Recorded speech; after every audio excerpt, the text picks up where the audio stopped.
U novoizgrađeni dom uselilo se 6 starih osoba koji su iz staračkog doma u Prištini prešli u Gračanicu. Cilj preseljenja je, po rečima ministra za rad i socijalno staranje Nenada Rašića, da se ovi ljudi približe svojim porodicama i zajednici. To su mahom ljudi koji su srpske nacionalnosti, koji su ostalih nealbanskih nacionalnosti, koji bi trebali u ovom domu novom da nađu svoje neko najadekvatnije mesto gde bi mogli da žive i tako da uz jednu odgovarajuću negu mogli da imaju tretman koji zaslužuju.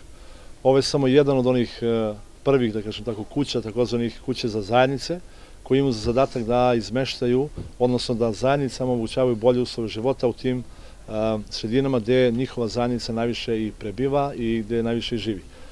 Zgrada od 200 kvadrata ima 10 soba i sve potrebne uslove. O njima će se brinuti i medicinsko osoblje i negovateljice, a redovno će ih obilaziti doktor. O njima će ovde brinuti sestre i negovateljice, a njihovo slobodno vreme biće nekim društvenim aktivnostima koje njihove godine mogu da izdrže. U kakvom su oni zdravstvenom stanju? Pa, verujte mi da ja sad iskreno nisam sigurna, ali ono što sigurno znam to je da nisu teške bolesti u pitanju. Znači oni imaju određenu terapiju koju su koristili godinama naravno i u Prištini i nastavit će i ovde. Zdravstveno stanje im nije ugroženo. Otvaranju staračkog doma u Gračanici prisustvovao je i zamenik predsednika opštine Srđan Petković.